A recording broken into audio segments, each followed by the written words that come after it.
accusation commonly leveled against those of us in the mainstream media from both the left and the right, with this idea that we just don't know the pain and privation of being a middle-class American. So in terms of the economy, we actually are quite a bit like the rest of America. This is the most important issue for most people in the upcoming election, particularly jobs.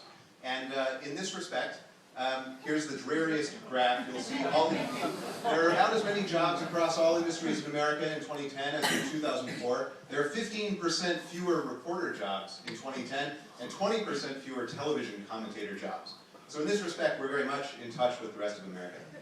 We're also in touch with the rest of America in terms of stagnating salaries. The mean reporter in the US makes a little under $44,000. The mean worker makes about $47,000, so we're a little worse off than the average American. Also, our salaries have fallen by about by about 1% on average since 2004. The rest of the country has been flat, and we do especially badly when you compare us to people with college degrees who make closer to $70,000 a year. It is in education, though, that we start to look very different from the rest of America. 30% of American adults have at least a bachelor's degree, which means that if you have any kind of bachelor's degree, an online degree from the University of Phoenix, you're at the 70th percentile of American adults in terms of educational attainment.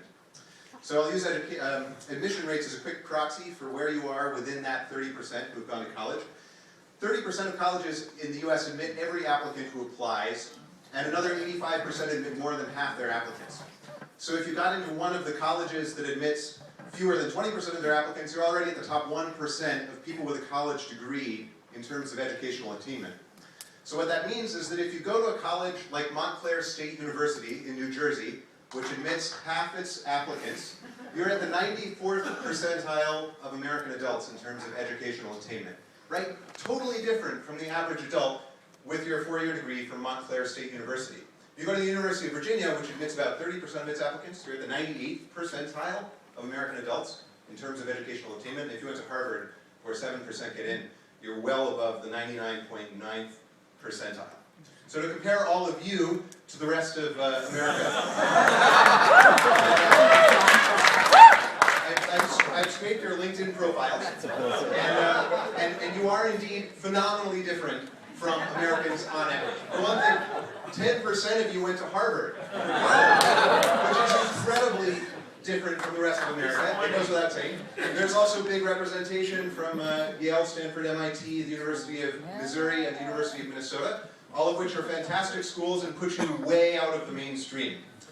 For what it's worth, the rest of the national news industry, I surveyed a handful of national news outlets. 1.5% of these employees at national news outlets went to Harvard. That's still incredibly high, because for the rest of American adults, 0.03% went to Harvard, right? So if you're sitting in this room, the chance that you went to Harvard is 300 times the chance that the average American went to Harvard. And if you work for any national news outlet, like the New York Times or the Washington Post, the chance is 50 times greater that you went to Harvard than the average American. This plays out in terms of what we majored in. Most of us in this room, journalism, or the largest percentage, journalism and communications, but also a lot of liberal arts. That's not true for the rest of America, where 22% major in business, and more people major in leisure and fitness studies than in mathematics or philosophy.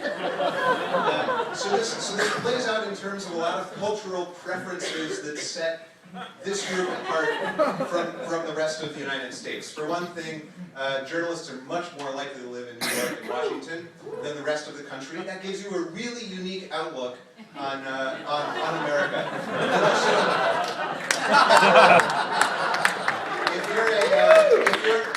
if you're a journalist, you're 50% more likely to live in New York than the rest of the country, and you're 3 times more likely to live in Washington than the rest of the country. So all of you have a very different outlook. You're similar in that you're about as poor and badly off in the job market as the rest of America. But in terms of your cultural preferences and your outlook in a lot of other respects, you're very, very special.